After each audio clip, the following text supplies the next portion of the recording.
Welcome to this latest edition of the Real Deal Podcast on this 16th of November, 2020.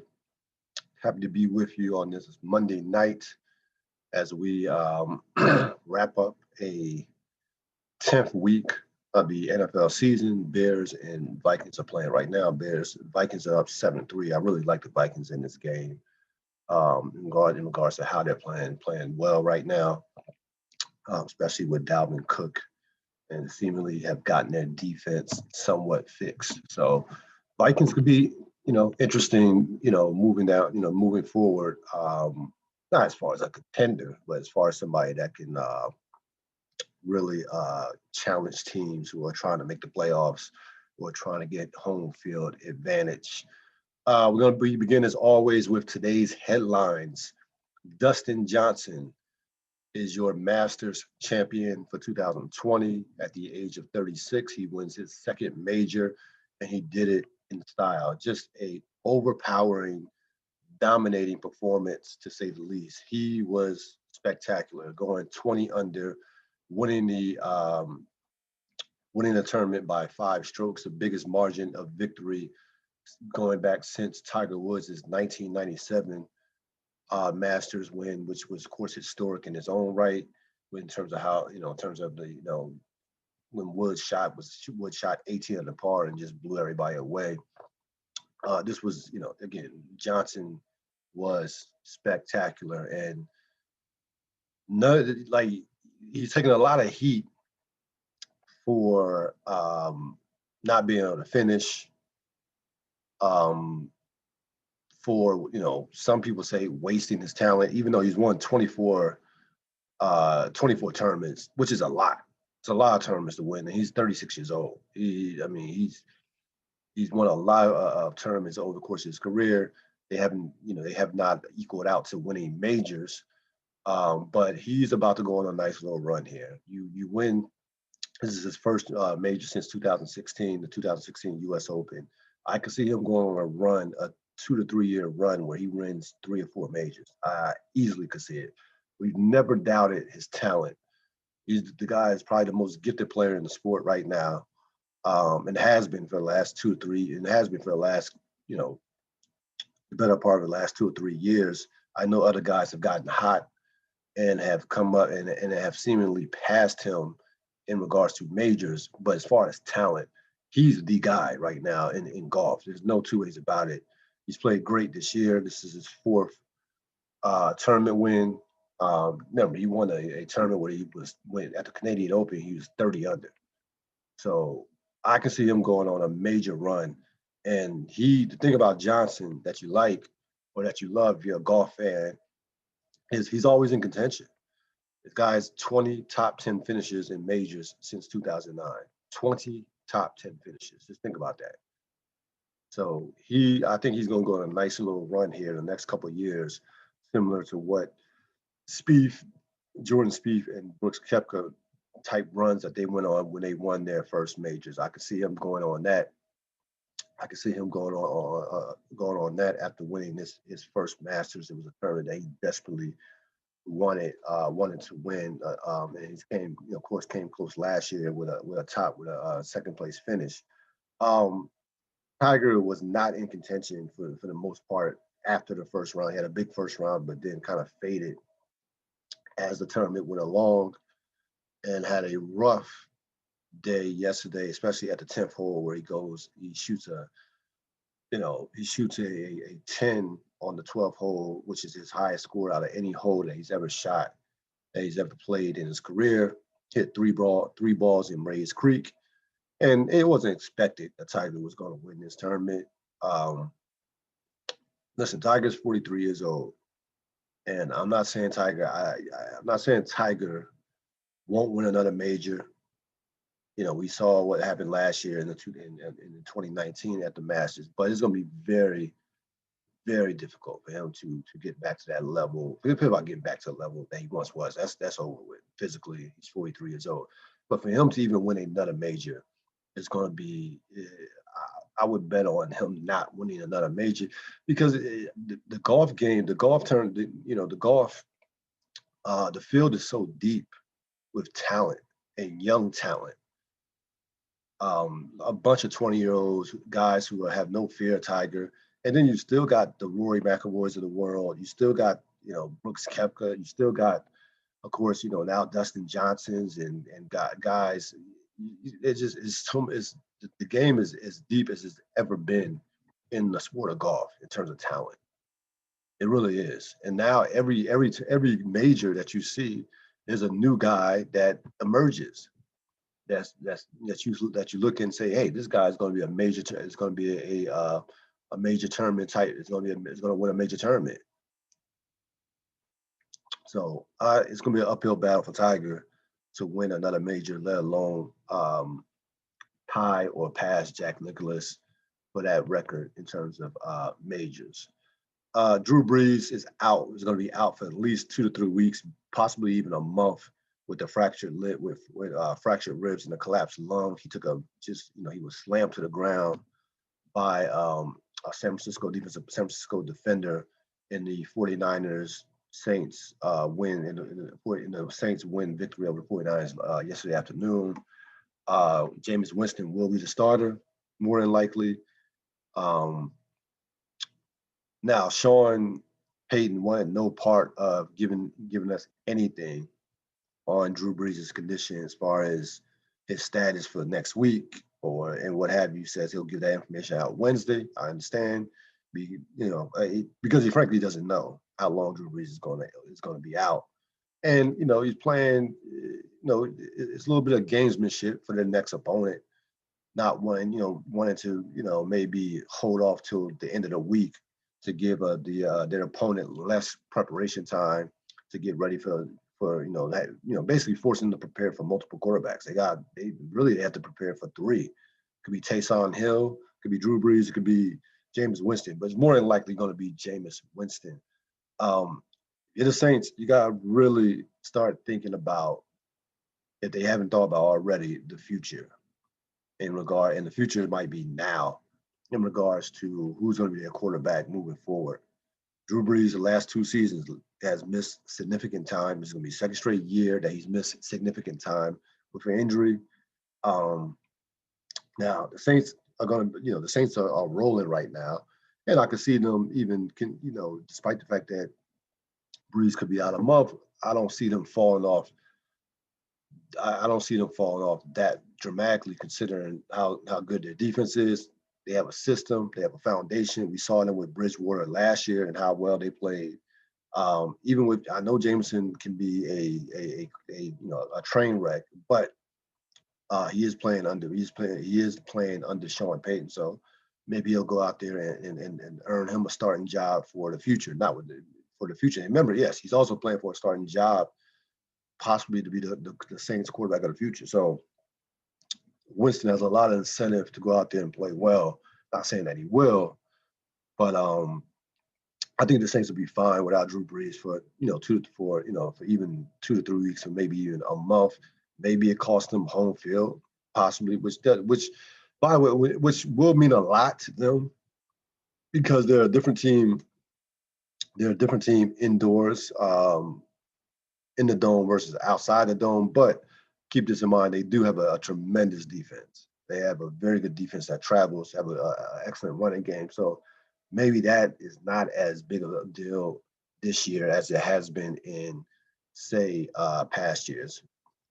But again, if you're the Saints, you're that organization, you have to be thinking about who's going to be your next quarterback. They're certainly looking closely at Winston. Will be Taysom Hill is not going to be that guy. He is not a starting quarterback. He is a perfect gadget player who you want to bring in for. He's a perfect situational football player. He is not a starting quarterback in this league. There's like that guy. I have not seen enough for me to say that this guy is going to be an every down quarterback. Maybe he can be a guy you bring in. Like I said, he's perfect for the role that you have right now.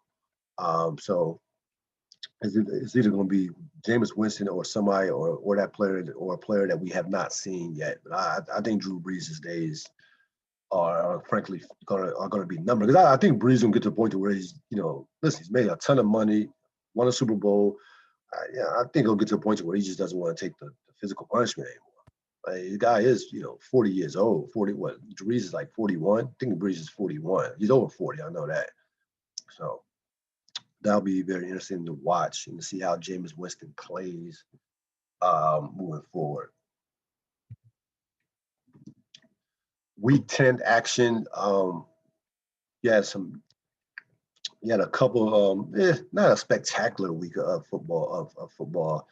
Of course, we have to lead with what transpired in Arizona between the Cardinals and Bills. It's seemingly a game where the Bills were in complete control. At one point, the Bills were up 23-9. They had done an excellent job at holding Kyler Murray in check up until that point. Up until that point in the game, Kyler Murray gets loose. They come back. Then we get into a point to where it's back and forth. You have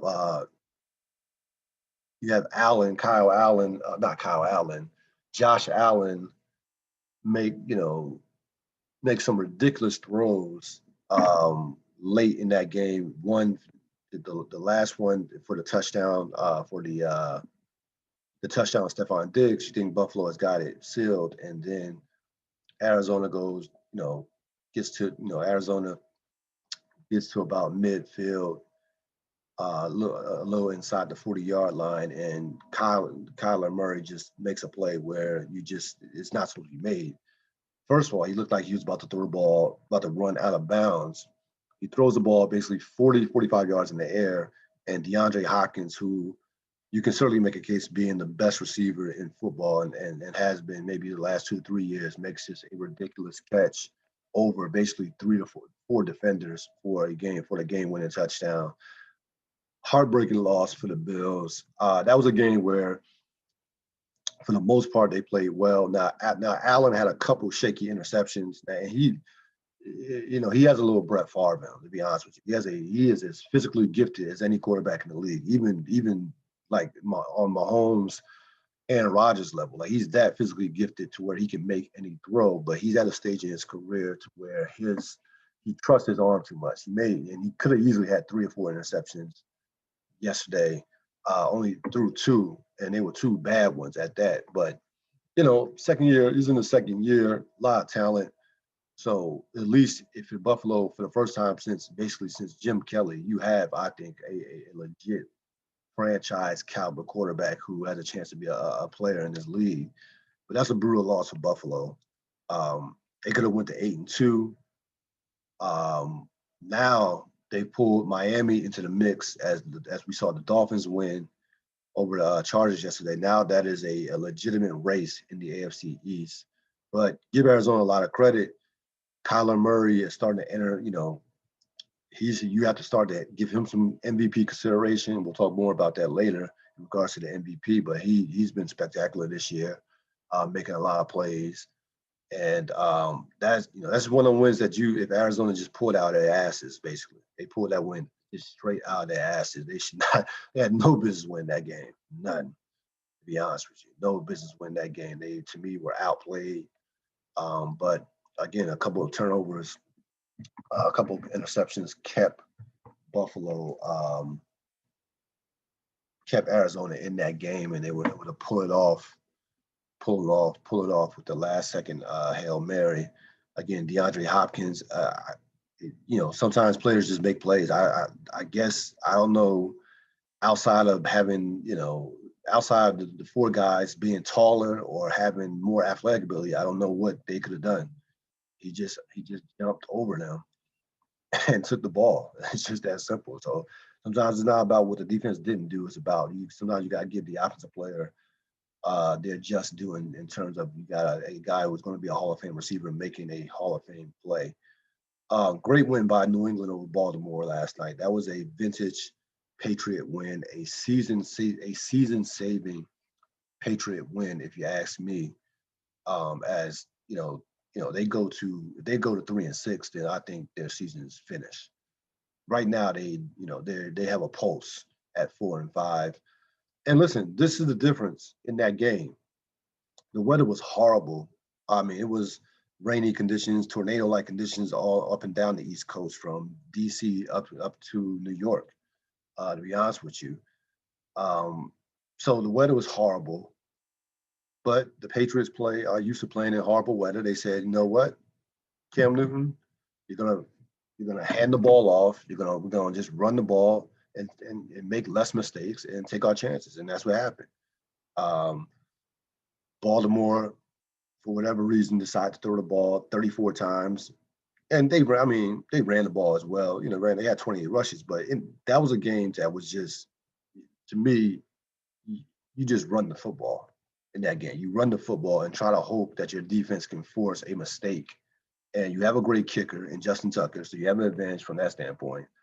But even, so I just thought that was just that loss is just as much on John Harbaugh and Baltimore coaching staff, which I've said a couple times over the course of the season, than it was any individual performance, than it was on any individual player or performance in that game. A lot of people want to get on Lamar Jackson. He's been, seemingly a human pinata from fans lately in the last couple of weeks. I don't think I honestly don't blame that game on Lamar Jackson. He had the one interception. That that he certainly would have loved to take back. But for the most part, threw the ball relatively well. Did his normal thing in terms of running the ball. To me, I look at that as you have one team who knew their strengths and played to their strengths a little bit better than the other team did. It's just that simple. And one team that handled the conditions better than the other team. They handled the conditions better than New England. And Baltimore is a physical team as well. They're a physical team. They're hard nosed. They could be 3 yards in a cloud of dust. New England, New England they're built for that type of weather. They practice in that type of weather. So the conditions were not going to bother them whatsoever. You knew they're not going to turn over the ball. You know they're not going to commit a lot of penalties. So you have to play, even this year with the team, with New England not being what they once was, you still have to play disciplined football to beat them. And Baltimore did not. And not so much in terms of making a lot of mistakes. It was just even with their play calling, So tough loss for Baltimore. Great win for New England. Um, we'll see if New England can get on a little run here. They can use this game to kind of, kickstart their playoff hopes. I still don't believe that they're going to make the playoffs myself. But again, at 4-5, they at least have a pulse. Excellent win for the Rams, 23-16 over the Seahawks. It was a defensive clinic that they put on Russell Wilson. They knocked him around. Wilson now has his interceptions. He's up to 10 interceptions now. He has not played well in the last 2 to 3 weeks, has been got outplayed by Jared Goff yesterday, was outplayed by Josh Allen the previous week against Buffalo. So again, that defense and the defense didn't really show up for Seattle, though you can't go too crazy because they only gave up 23 points. They count too much on Russell Wilson. If Russell Wilson doesn't play like Superman every week, they're going to have a tough time winning football games. It's just that simple. There are games that Russell Wilson has played this year where he has been Superman and they have struggled to win or barely have won. Eventually, when you win a number of close games where that could go either way, sometimes that pendulum switches to the other side and you're on the other side of some close losses. I think Seattle right now, they are, they're going to struggle to get to they're going to struggle to get to the playoffs the way it's looking. Like their division is brutal. They're in a tough part of their schedule right now. So it's going to be very interesting to see if they even make the playoffs. And if I said that to you a month ago, you would look at me like I was crazy. But they're 6-3 right now in a brutal division. The NFC West is the NFC West and the AFC North are the two best divisions in football, easily by far. And they still have a number of tough games left. And again, it's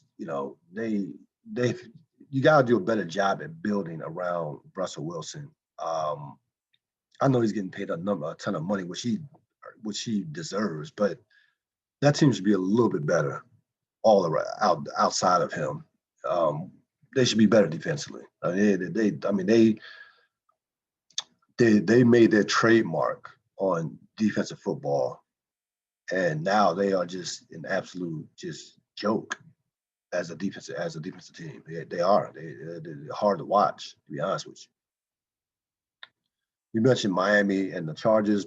Brian Flores has done a tremendous, just spectacular job with that team, just shifting that culture. And it started last season. Everybody's talking about Miami last year with the tanking and going, playing, tanking for the number one pick and what have you. They got off to a slow start and they ended the season and it, had that great win in the last week that knocked New England out of home field advantage, or at least a second, or at least one of the top two spots in the AFC and AFC, and they have not looked back since then. They're 6-3 now. They are in the thick of that AFC East. I cannot wait for those games against Buffalo. That team plays hard. They're excellent defensively.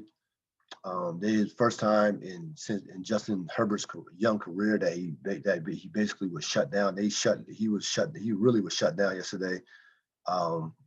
We saw Tua Tagovailoa just continue to just win. That's all he does is win. He now 3-0 in his short career as the quarterback of the Dolphins. And the Dolphins are going to be a very interesting team to watch because they play sound football. They don't beat themselves. They are excellent defensively, and they have a quarterback that they believe in. So that makes for a dangerous combination, to say the least. And I can't wait to those Buffalo-Miami games. Those will be fun games to watch. And even Miami-New England, to be honest with you, with New England still being somewhat in the mix. Green Bay over Jacksonville, nothing to write home about if you're a Packer fan. 24-20, they struggled to win the game. Just did enough. And again, can you name 5 Jaguars? Because I can't. I don't even know who plays for Jacksonville, to be honest with you. That team looks nothing like the team we saw like two years ago when they had a great young defense and Jalen Ramsey and Calais Campbell, those guys. That team, Miles Jack, this team looks like an expansion team. So even the quarterback, who's this guy? Who is this guy? I've never heard of the guy. But it was almost good enough to beat the Packers. Again, the Packers, they're winning, but they're not winning impressively. They're 7-2, but it's not a strong 7-2. Now you're gonna say, hey, 7-2 and 7-2. That's we could be fair about that, but I don't like the way the Packers are playing right now. I don't. I still think that the team is soft defensively. No, offensively they're fine. Aaron Rodgers is certainly a legit top 3 MVP candidate, and was number 1 rated quarterback in the league right now as far as quarterback rating. But I don't like Green Bay, how Green Bay is playing at all right now. And we already mentioned what happened with New Orleans and San Francisco. Also, you saw Joe Burrow get introduced to the Pittsburgh Steelers, introduced to the Pittsburgh Steelers and that great defense. Burrow had no chance in that game, had 0 chance. 36-10, the Steelers rolled all over Cincinnati, who had been playing teams tough, even though they weren't winning games. They were playing teams tough, losing a lot of close games. This game was over at halftime.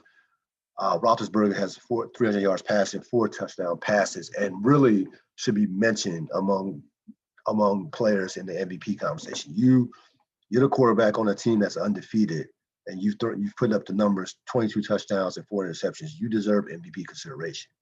Now, do I think he's the MVP? No. I would probably give that to Mahomes right now, but he deserves serious consideration. And I really haven't, on a national scene, I haven't heard too much about Roethlisberger being an MVP candidate. He is absolutely an MVP candidate. His team is undefeated. And remember, they had a top defense last year. The defense just didn't get good this year. That top defense last year, you know what the difference is? They have a quarterback. So it's going to be a very interesting couple of weeks in the NFL. You, of course, Thanksgiving is coming up. Pittsburgh, I think, will lose to Baltimore on Thanksgiving night. I think that'll be the game that they lose. I don't start taking teams serious to be undefeated, go undefeated until they reach double digits, until they reach 10, 11, 12 wins, preferably 11 wins. You get to 11 though, then it's like, okay, what's good here? But it's still a little too early to be talking them possibly going undefeated. I think their schedule is too hard moving forward, to be honest with you. And just going undefeated in today's game, or even sniffing perfection in the NFL today is virtually impossible. Like, unless you have a super team, which there's nobody in the league that has that. 2007 Patriots, or even the Colt team, Indianapolis Colts team, 2005. So there's no team on that level.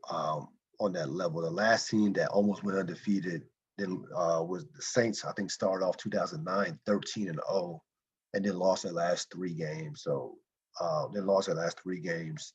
Green Bay, I think 2011 started out like 11-0, and ended up going 15-1. So I think it's just too hard to even think about a team going undefeated. But right now, Pittsburgh is the most complete team in football. I still think Kansas City is the best because of Mahomes and the fact that they know how to win. They know how to win and played in a number of big games in the last couple of years with the back-to-back conference championships, but championship game appearances. But I think that Pittsburgh, you want to do a power rankings, it could be they'll probably be number one. They're undefeated, but I still think Kansas City is the best team in football. So interesting, I was watching these games this week on Sunday. 1:00 was, it was whatever with the 1:00 slate. You had on the 4:00 slate, you had the Rams, Seattle, Arizona, Buffalo, Pittsburgh, Cincinnati. You had the 4:00 slate was a lot stronger than the 1:00 slate, which is normally not the case. And you had, I think it was broken up because of this, scheduling and COVID. Had 5 1:00 games and 6 4:00 games, which is something that you don't see often. So some quirky scheduling, due to this is 2020, and this is, with COVID and games being postponed and schedule changes and what have you. Just a strange Sunday to watch football, especially in that 4:00 window.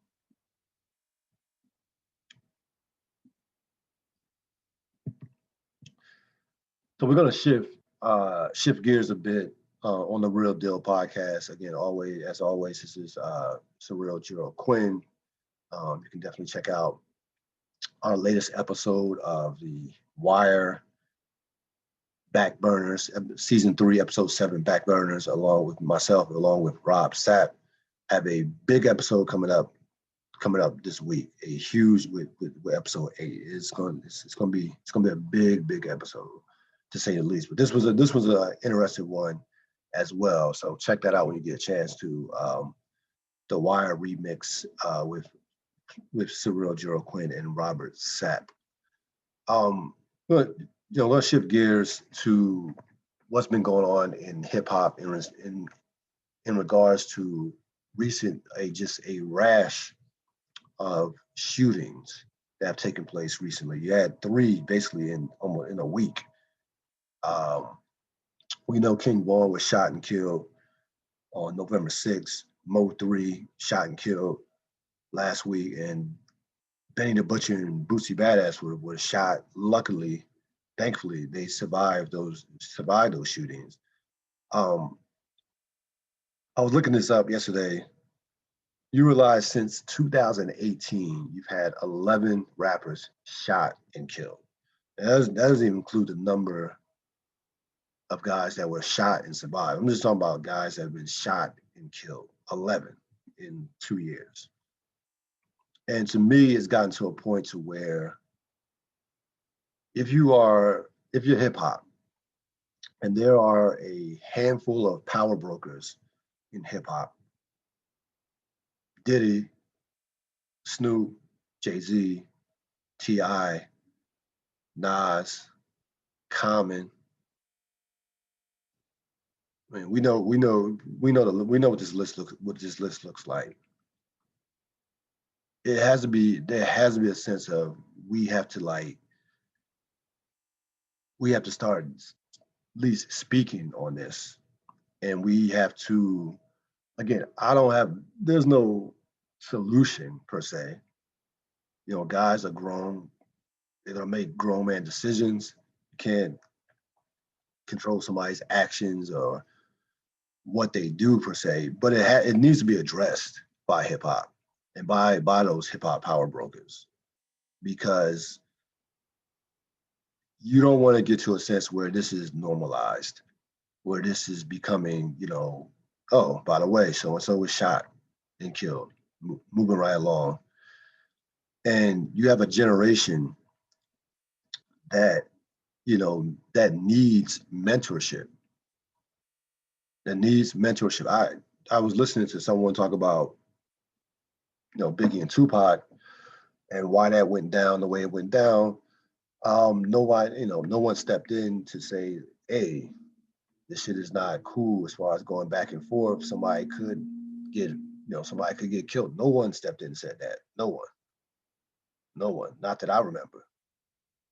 And there were no guys that came before them that seemingly publicly, and I apologize if somebody did privately, but publicly certainly didn't step in and say, try to pull in, Biggie or Tupac and say, hey, take it easier, or, and it was difficult for them from that standpoint, because those guys were two of the biggest stars at the time in hip hop. You can make a case they were the two biggest stars in hip hop at the time, maybe two of the biggest stars in music. Those guys, Tupac was an icon before he passed away.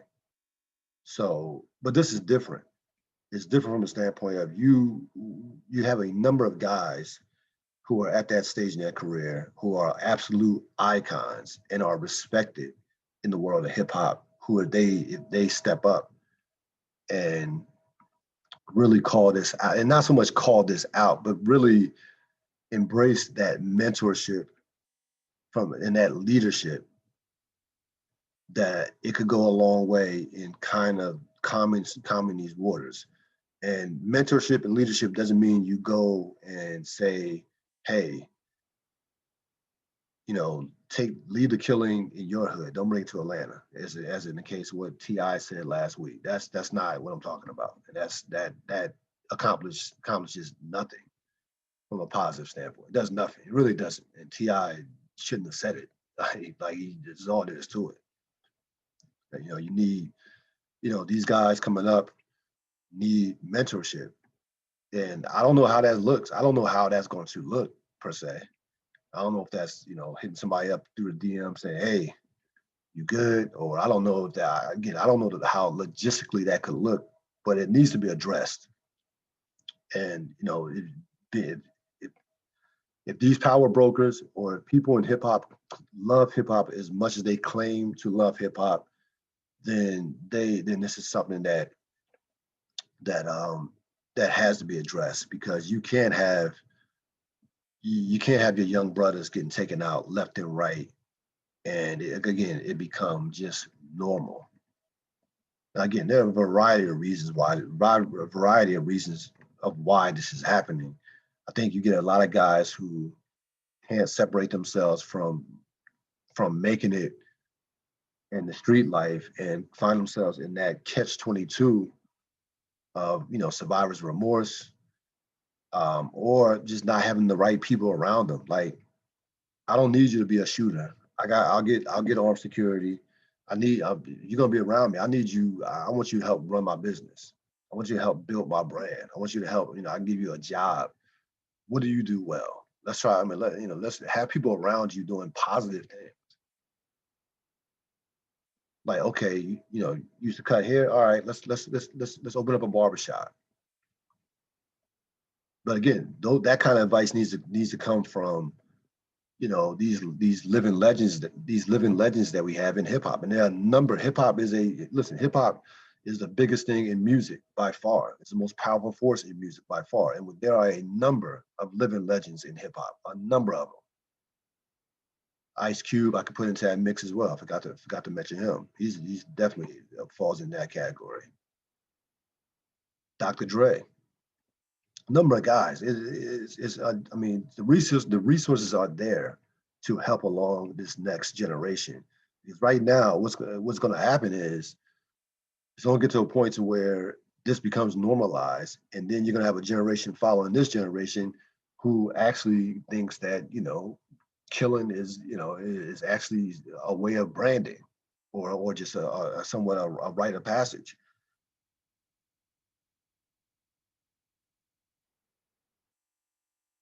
Or just don't care about dying, which is starting to happen anyway. With today's generation, just get to a point, and again, a lot of that thing. This is not me attacking this generation. I'm not. I'm not attacking this generation rappers in terms of how they conduct themselves, in terms of what they're doing. I'm just saying they need help. They need help. They need leadership. So again, this immediately needs to be addressed. And I'm not going to go as far as to say that hip hop can't survive this and this will be the end of hip hop. But man, if this keeps happening, it's not, hip hop will not be in a good place 5 to 10 years from now. It will not be in a good place. And you know what, it could be the end of hip hop in 5 to 10 years if this keeps happening. You have a whole generation that hasn't been taught, or a whole generation that normalizes killing, that normalizes murder and killing. Then this could be the beginning of the end of hip hop.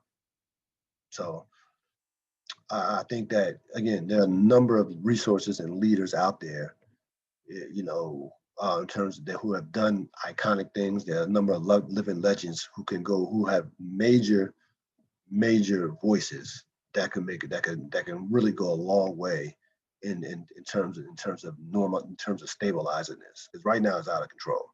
Absolutely. I mean, 11 in 2 years. 11 murders in 2 years.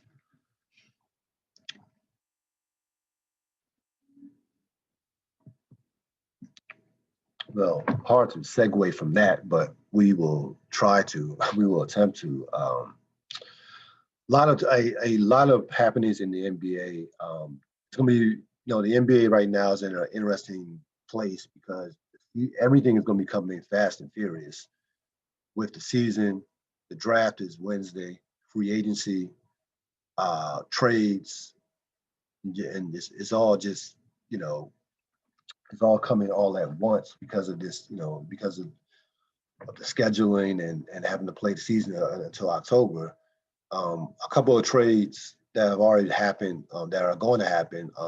We have CP3 going to Phoenix. So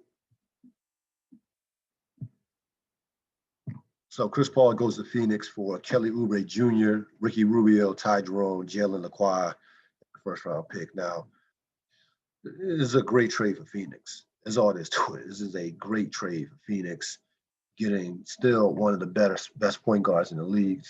Chris Paul was second team All NBA last year.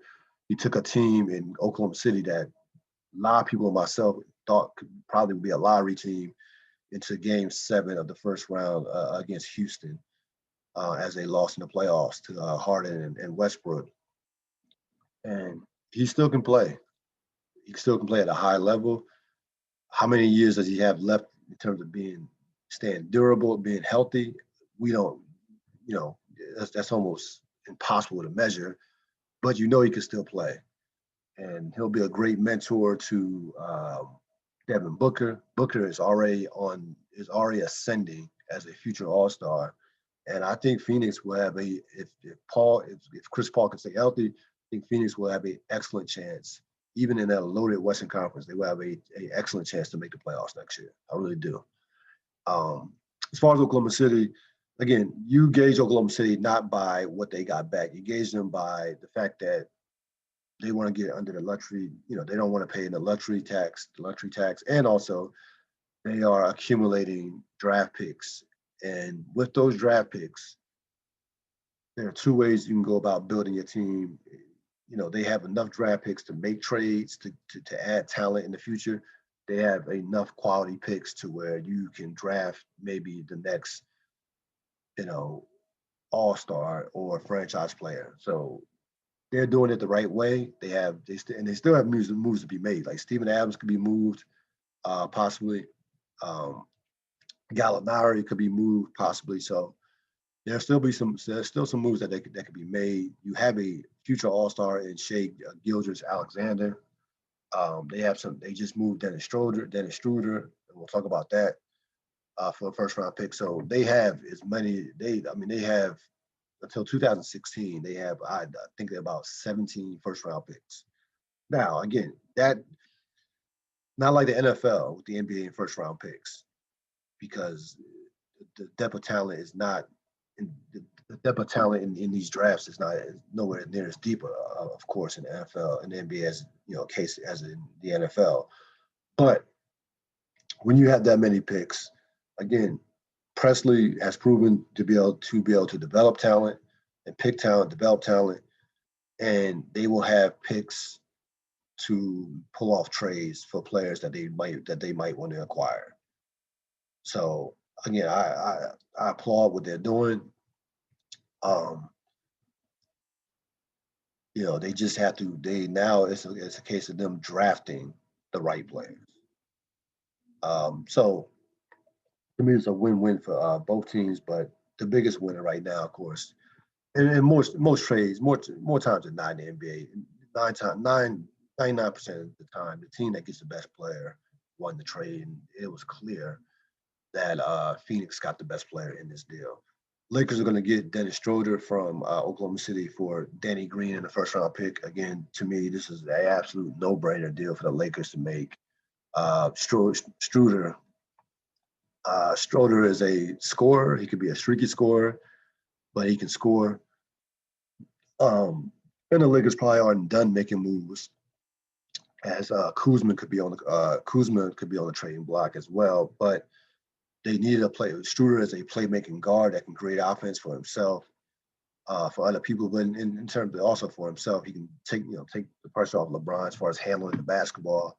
So he will fit right in seamlessly with the Lakers. So I give Rob Pelinka a lot of credit for that move. I didn't see that move coming, but it makes sense considering where these two teams are. The Lakers are trying to compete for championships. Oklahoma City is trying to collect draft picks and shed salary. In regards to what's going on in Houston, so to no one's surprise, the Russell Westbrook, James Harden shotgun marriage is over. Westbrook doesn't want to play with Harden. Harden is not happy with Westbrook about some comments that Westbrook made to the team in a January. Now there's a report allegedly. There was a report that Westbrook addressed the team after a January loss to Portland, and it was according to the report, it was well received by the teammates, by the team, but it was not in terms of James Harden. James Harden was not in the locker room he might have been getting interviewed or something like that. Maybe had a media requirement to fulfill something, whatever. He wasn't in the locker room when Westbrook addressed the team after the loss against Portland, and according to reports, was not happy that Westbrook addressed the team, even though the other teammates didn't have a problem with it.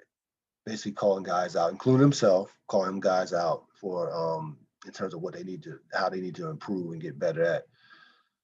So that was only going to be a one and done 1 year marriage at best. Not surprised at all.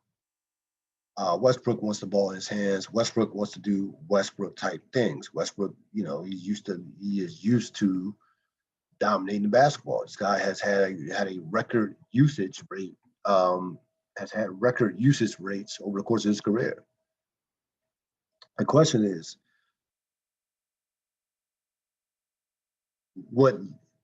who moves first? Or who do you move? Like, are you going to move both of them? Who are you going to move first? It's much easier by far to move Harden than it is Westbrook. Harden is still regarded as a top 5, top 7 player in this league. He's still in his prime. Westbrook is a 6'3" guard who is at the tail end of his prime, and who a contender is not going to touch Westbrook. Westbrook is going to be on one of these teams that is going to be a horrible team, and he's going to be like a sideshow where you're getting Westbrook. You're not getting Westbrook to win. You're getting Westbrook to put people in the seats. Let Westbrook score 30, get 10 assists, 15 rebounds, and we lose by 15. That's basically what you get with Russell Westbrook for. So, and it is much harder to move Westbrook in terms of his salary, his age. He just turned 32. And the point guard position is loaded in the NBA. It's not hard to find a quality point guard in the NBA right now. So in regards to Harden, you've heard you're going to hear Philadelphia, you're going to hear Brooklyn. I think 2 teams besides those teams that I would look at that to take into consideration in terms of having assets is Milwaukee and Denver. Denver for sure has the assets to get Harden. In particular, they can give you can give Harris Barton, Gary Harris, draft pick, and Michael Porter Jr. If you really want to make a push at Harden. They have the assets to get Harden. Will they shake up their team? It's another story. But they definitely have the assets to get Harden. Harden, as far as Harden, Milwaukee absolutely should try to get Harden. And you can move Middleton, and you can move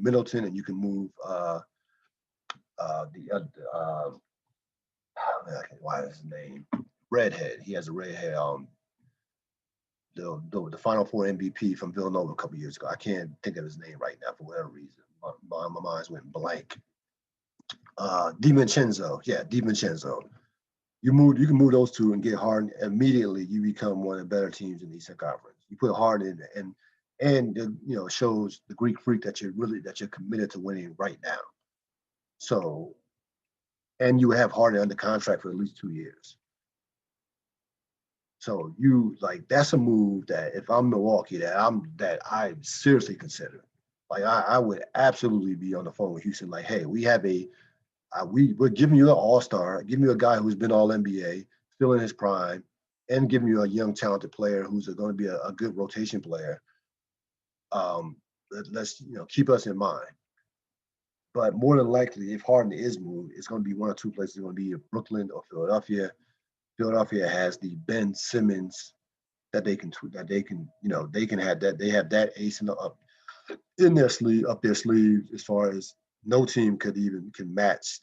No team could match that trade in terms of getting a star back like Philadelphia could with Ben Simmons. Even Brooklyn, has some nice pieces with LeVert and Dinwiddie and Jared Allen, but it doesn't match up to Ben Simmons. So I think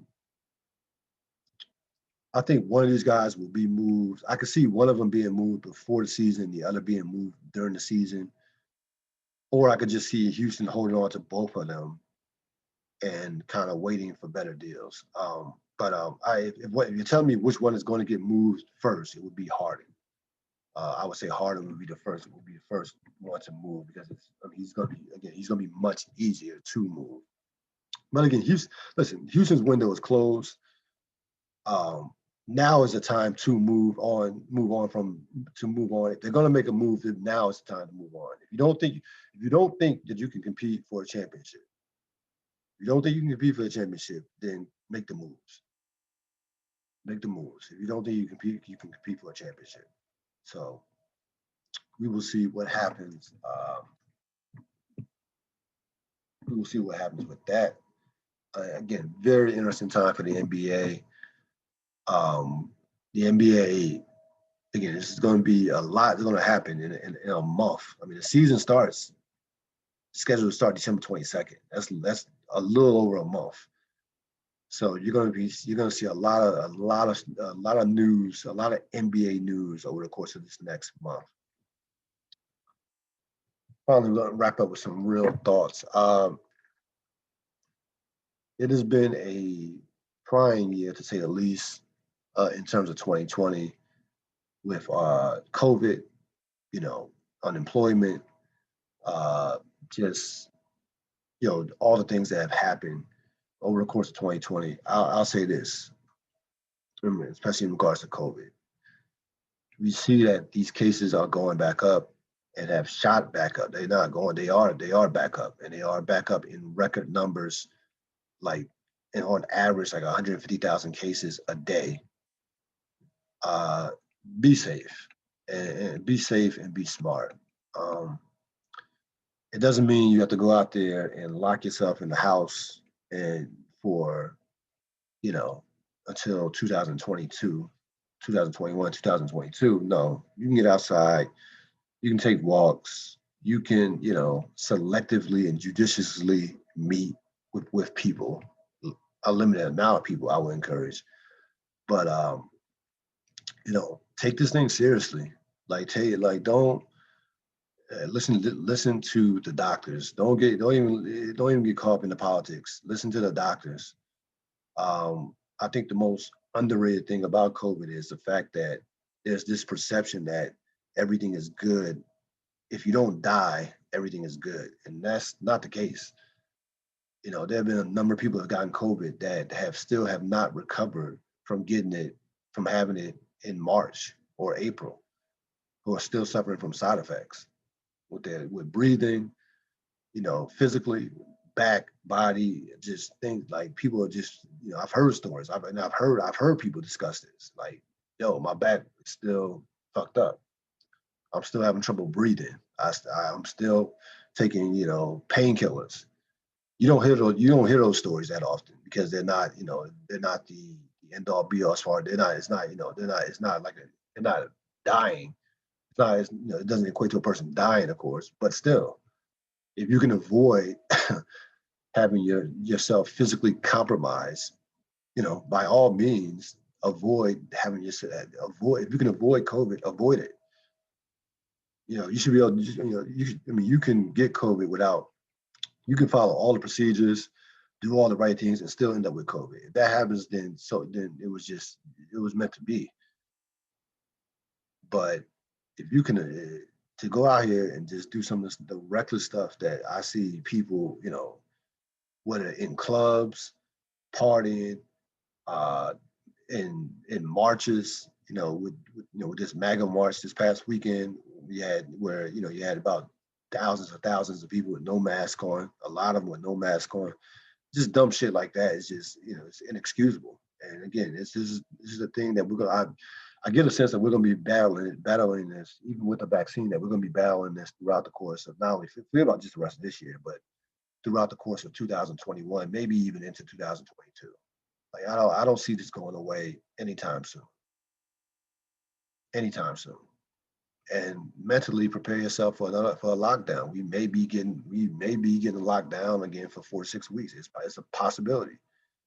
So take care of yourself mentally, take care of yourself physically, spiritually, and make the best, or try to make the best out of what has been, a trying and a difficult situation, to say the least. That's going to wrap it up for this latest edition of the Real Deal Podcast. As always, you can subscribe to my YouTube channel, www.youtube.com/C/Real Deal. I will be back later in the week. Have a great rest of the evening. So long.